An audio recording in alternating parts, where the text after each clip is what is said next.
تو وانی تو آج بھی پاکستان میں بچیاں ہو رہی ہیں، اس کے لیے ہم بھی آواز اٹھا رہے ہیں. ہاں، اور کاراکاری کر کے مارا آج بھی جا رہا ہے، اس کے لیے ہم بھی آواز اٹھا رہے ہیں. آپ بھی اٹھائیے، آپ کو کوئی انکار نہیں کرتا. وڈیروں کے ہاں آپ جیسے لوگوں کا جانا آنا ہے. آپ کس لیے وڈیروں کی مجلس کی زینت بنتی ہیں؟ وہاں جا کر ان کو کیوں نہیں کہتی کہ اپنی بیویوں کو آزاد کرو، بیٹیوں کو آزاد کرو؟ عام معاشرے میں تو پھر بیٹی کو حق حاصل ہو گیا ہے کہ وہ نکاح اپنی مرضی سے کر سکتی ہے. یہ جن لوگوں کے ہاں آپ کا آنا جانا ہے، وہاں بیٹیوں کے نکاح مرضی سے نہیں ہوتے. وہاں بیٹیوں کو جائیدادیں نہیں دی جاتی. وہاں بیٹیوں کا قرآن پاک کے ساتھ نکاح کر دیا جاتا ہے. وہاں بیٹے جوان ہو کر کسی کی بیٹیوں کی عزتوں سے کھیلتے رہیں، کوئی پوچھنے والا نہیں ہوتا. تو محترمہ اور میری ساری باقی بہنیں، دین کے اعتبار سے نہیں، پاکستان کے اعتبار سے کہہ رہی ہوں کہ میری باقی ساری پاکستانی بہنیں جو آپ کے ساتھ کھڑی ہیں، آپ ان لوگوں کے آگے کیوں نہیں بولتی جس سٹیٹس میں آپ لوگ رہتے ہیں، جس سٹیٹس کے لیول کے آپ لوگ ہیں. آپ اپنے ہاں یہ چیزیں چلائیے کہ جی ہمیں عزت دو، ہمیں تحفظ دو. ان وڈیروں کی طرف، ان وزراء کے ہاں جہاں آپ جیسی خواتین کا آنا جانا ہوتا ہے، وہاں جا کر آواز لگائیے نا. پاکستان میں پاکستان کی بیٹیوں کو گمراہ کرنے کی کوشش کیوں کر رہی ہیں؟ ہم بھی اسی معاشرے کا حصہ ہیں. آپ کو سڑک پر آنے کی آزادی، ہمیں اپنے حق کے لیے آواز اٹھانے کی آزادی نہیں. ہم اپنا حق لینے کے لیے لال مسجد آئے، ہمارے اوپر فورسز چڑھ دوڑی، آپ پر کیوں چڑھائی نہیں ہو رہی؟ عورت مارچ کا حق تو مجھے ہے، عورت کی آزادی کا حق، نعرہ لگانے کا حق تو مجھے ہے. میری بیٹیوں کا پابند کیا جاتا ہے، میری بیٹیوں کو ہراساں کیا جاتا ہے، میری بیٹیوں کو ستایا جاتا ہے، لیکن ہم پھر بھی اپنی حدود سے باہر نہیں نکلتے. میری آپ کو دعوت ہے، اگر آپ اپنے حقوق کی جنگ لڑنے میں سچی ہیں تو ہمارے ساتھ آ کے کھڑے ہو جائیے، ہمارے ساتھ اسلامی نظام کی آواز اٹھائیے.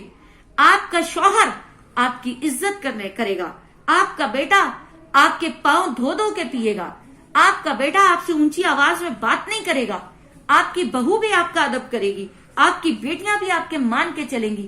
آپ اپنے حقوق کو اگر چاہتی ہیں تو اس قرآن کو تھامیے، اس شریعت کو تھامیے، ہمارے ساتھ یکجا آواز میں اسلامی نظام کے نفاذ کا مطالبہ کیجیے. آپ کے سارے حقوق گھر بیٹھے ادا ہوں گے.